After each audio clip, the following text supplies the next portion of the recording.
They say that the American dream is a powerful motivator, capable of making people cross oceans and abandon everything they know.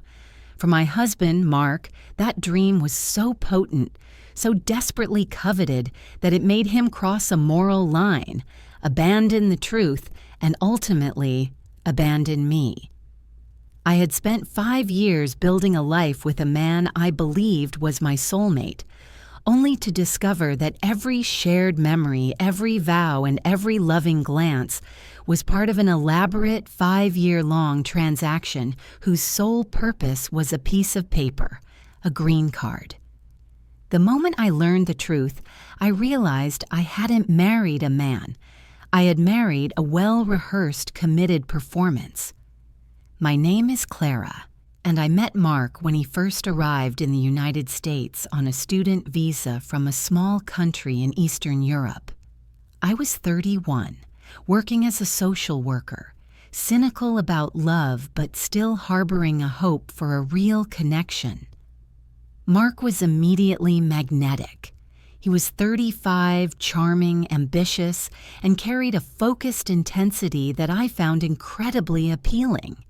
He was passionate about his career in software engineering, often working late into the night, studying relentlessly. He was honest about his situation. His visa was temporary, and his deepest wish was to stay in the U.S., build his career, and achieve stability. I saw a man working hard for a better future, and I admired his drive. Our courtship was intense. Mark was everything I had ever wanted, attentive, emotionally open, and always planning for the future, our future. We lived together for 2 years before he proposed. He proposed on a quiet evening in our tiny apartment, not with a grand gesture, but with a simple, heartfelt promise that he would spend the rest of his life making me happy. It was perfect. We planned a small wedding, focusing on the commitment rather than the spectacle. The immigration process, which he always handled with meticulous care, was a constant backdrop to our relationship. He filed for an adjustment of status based on our upcoming marriage. The immigration interview, which took place 6 months after our wedding, was stressful but ultimately successful. We brought photo albums, utility bills, joint bank statements, and testimonies from friends. Mark was calm, prepared, and convincingly in love. The entire process seemed to cement our love under pressure. When the official letter arrived confirming his conditional green card, he cried, hugging me fiercely, thanking me for giving him this new life. That was the moment I felt most secure, believing I had not only found my husband, but had also genuinely helped him achieve his lifelong dream. Our life settled into a rhythm of work, quiet weekends, and planning for children. We bought a small starter home 2 years after he received his card, a final testament to our stability. The first crack in my perfect reality appeared subtly, an almost imperceptible flaw in the veneer of our life, and it had nothing to do with another woman. It involved his behavior around the renewal of his conditional status.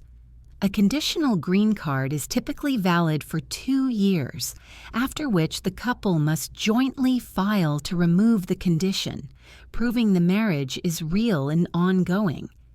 This final step, known as the SA-751 petition, was the last major hurdle.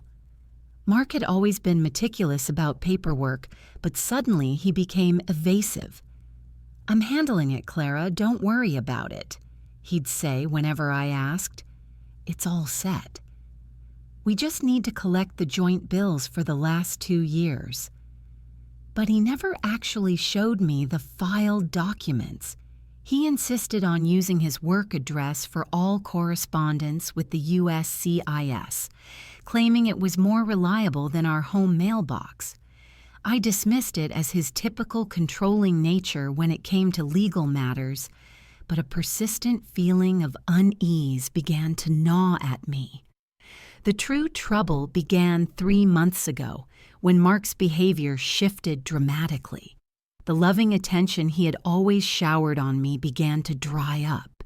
He became distant, spending more time at work, claiming long hours on a crucial project. Our intimate life vanished. When I pressed him, he became defensive, citing stress and professional pressure. "You need to trust me, Clara. This is for our future," he'd repeat, his voice strained. I felt increasingly isolated, starting to wonder if his dream had simply consumed him, leaving no room for me.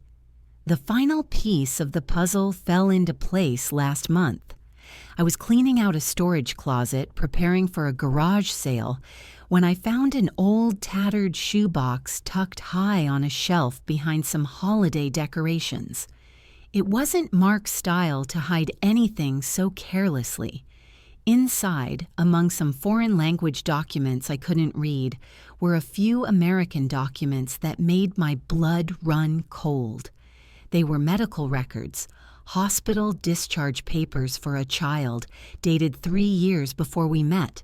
The mother's name was unfamiliar, Svetlana Petriv. The child's name was Anna Petriv, and listed as the father in faint, messy handwriting was Monsieur Petriv, Mark's birth surname, which he had legally shortened when he moved to the U.S. The hospital was in his home country. The birth date was 3 years before we met, 4 years before we married. A daughter, a secret daughter. My first instinct was a crushing wave of jealousy and anger at a past he hadn't fully disclosed. But then, the legal implications began to surface. A child born before our marriage, a child he had never mentioned, who could potentially complicate his immigration status. Why the secrecy? I dismissed the fear, reasoning that he had probably just donated sperm or had a fling that resulted in a child he wasn't responsible for. But the next document shattered that rationalization. It was a recent wire transfer receipt, a large sum of money sent monthly, designated as a child support payment to a bank account in Svetlana Petriv's name. The most recent transfer was dated just last week. The lie wasn't in the past, it was ongoing, an active deception that he was still meticulously funding. I spent the next 48 hours in a haze. The shoebox tucked beneath my side of the bed, a poisonous time bomb ticking beneath our marriage. I couldn't confront him without a final, unshakable confirmation of the depth of his lie. I decided to check the mail at his work address, the P.O. box he insisted on using for all official correspondence. I told him I needed to drop off his lunch and pick up some blueprints. I managed to sneak his P.O. box key from his keychain. The box contained a thick, large envelope from the USCIS. My hands were shaking so violently I nearly dropped it. The address was Mark's, but the contents were a devastating punch to the gut. It was a rejection letter, not for our I-751 petition, but for a different application. Mark had filed an I-130 petition, the petition for alien relative, for his daughter, Anna Petriv, based on his own new status as a permanent resident, and the application was flagged for fraud. The letter stated in cold administrative detail that the marriage to Clara was deemed valid for the purpose of green card application, but that the I-130 petition for his daughter raised immediate red flags because the child was born before his marriage to me, and he had not disclosed the child during his original interview. The application also listed Svetlana Petriv as the child's mother and Mark's former common-law wife. The truth wasn't just a secret daughter, it was a complex, hidden family structure he had built and maintained alongside me. I drove home. the letter clutched so tightly my knuckles were white. When Mark came home that night, I didn't greet him at the door. I was sitting at the kitchen table, the USCIS letter, the hospital discharge papers, and the wire transfer receipt spread out like evidence in a criminal trial. He walked into the kitchen, exhausted, and stopped dead in his tracks. His face didn't just go pale, it became ashen, the blood draining instantly. He didn't ask what was wrong. He just knew. "Clara," he whispered, his eyes wide with a combination of fear and defeat. He tried to reach for my hand, but I pulled away sharply. "Don't touch me. Don't speak my name. Just look at the table and tell me which lie you want to start with." My voice was steady, dangerously calm. "Start with Anna, your daughter, born 3 years before we met. Why was I never told? Was I just a means to an end? Was I just a green card?" He sank into a chair, his head in his hands, and the whole ugly, calculated truth began to spill out, not in remorse, but in self-pity. "Yes," he confessed, the word a soft explosion in the quiet kitchen. "The marriage, our marriage, it started as a means to an end. But I fell in love with you, Clara. I swear I did. You made it real." He claimed the deception had started long before me. He and Svetlana were common-law married in his home country, a binding relationship that produced Anna, but Svetlana could not obtain a visa. Mark left them both, heartbroken but determined, to seek his opportunity in the U.S. He needed the green card fast, and marrying an American citizen was the quickest route. He was upfront with Svetlana. He needed to marry to stay, but he promised to never abandon his daughter. When we met, he realized I was his golden ticket. The initial plan was to stay married just long enough to secure his permanent status, then file for divorce and bring Anna over as his dependent. But he claimed he fell in love with me during the process, complicating the plan. "I couldn't leave you, Clara. So I found a loophole," he stammered, his eyes red. "I filed for the I-130 for Anna only after my own status was permanent, hoping to fly her and Svetlana over discreetly. I told Svetlana to tell the border agent I was just the father and she was the caregiver." The sickness in my stomach intensified. "A loophole! You committed immigration fraud against the country that welcomed you, and you committed fraud against me, your wife. You lied to the government under oath, and you used my love as collateral. And Svetlana? She knew about me?" Mark nodded miserably. Yes, she knew. It was part of the deal. I would fund their lives, provide them with a path to citizenship, and in return, she would never contact you, never expose the truth. She wanted a better life for Anna. We were partners in the lie. The revelation that his common-law wife was a willing, silent co-conspirator, maintaining a secret family parallel to mine, was the final devastating blow. I wasn't just a wife. I was a legal barrier, a tool, a necessary sacrifice for his personal gain. My life, my love, and my name were simply components in his meticulously planned immigration application. The American dream had not only corrupted him, it had leveraged my decency to achieve its ends. The moment Mark finished his confession, the calm I had maintained shattered. I stood up, pushing my chair back with a violence that made the house shake. I grabbed the USCIS rejection letter. "This is not just your guilt, Mark. This is a federal crime. You filed an adjustment of the status based on a marriage you entered into fraudulently. This puts me, your unknowing wife, at risk of being charged as a co-conspirator in a marriage fraud scheme. Do you understand the scope of what you did?" He tried to minimize it. arguing that his love for me was real, that the fraud was only about his status, not about his feelings. That was when I realized the depth of his narcissistic self-deception. He truly believed his real love excused the legal crime and the psychological cruelty.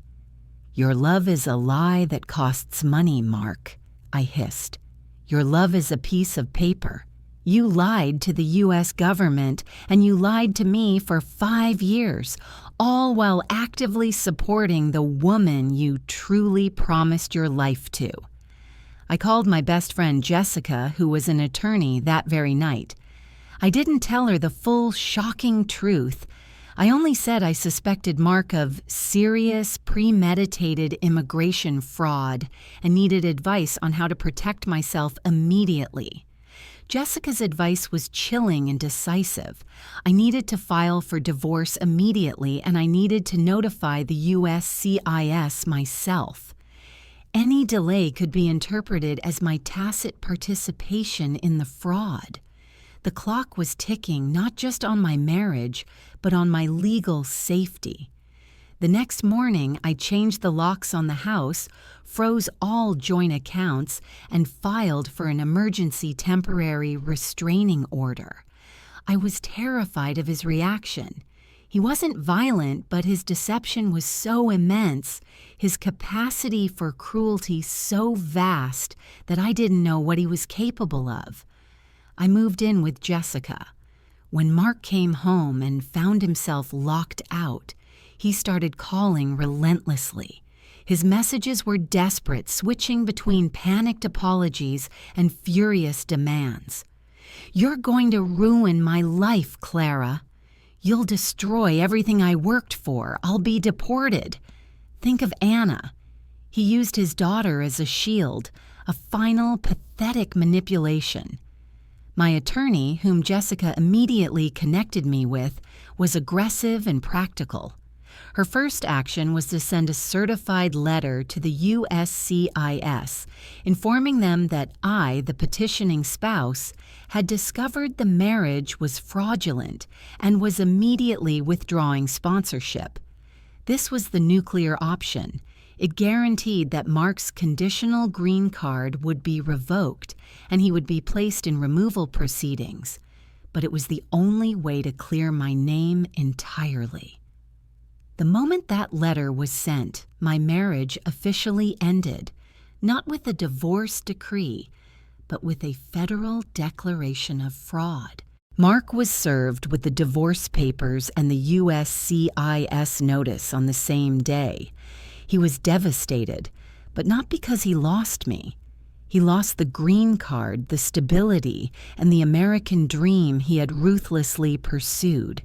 He called me from his attorney's office, his voice thick with tears. "You condemned me, Clara. You sent me back to nothing." I finally spoke, my voice calm and firm.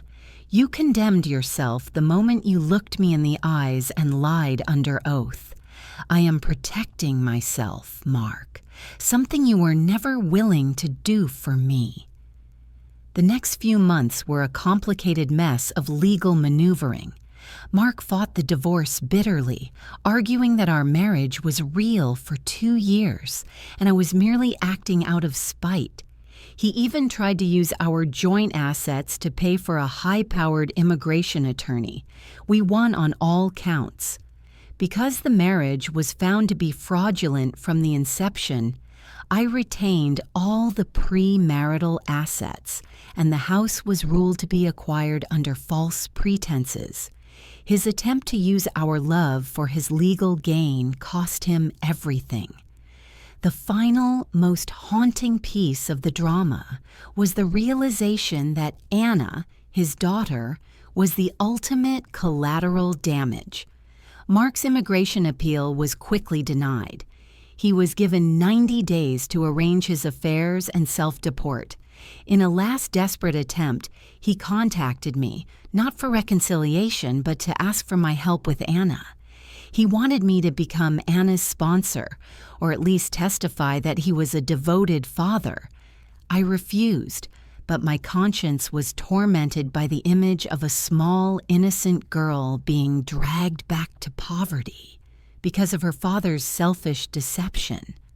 I contacted an attorney specializing in family visas. I learned that since Anna was Mark's biological daughter and he was being removed, she had no direct path to a visa unless the mother, Svetlana, petitioned for her, or if another relative with status could adopt her. In a moment of clarity, I realized that my anger was with Mark, not with the innocent child. I did the only thing I could do that was both ethical and protective of my own legal standing.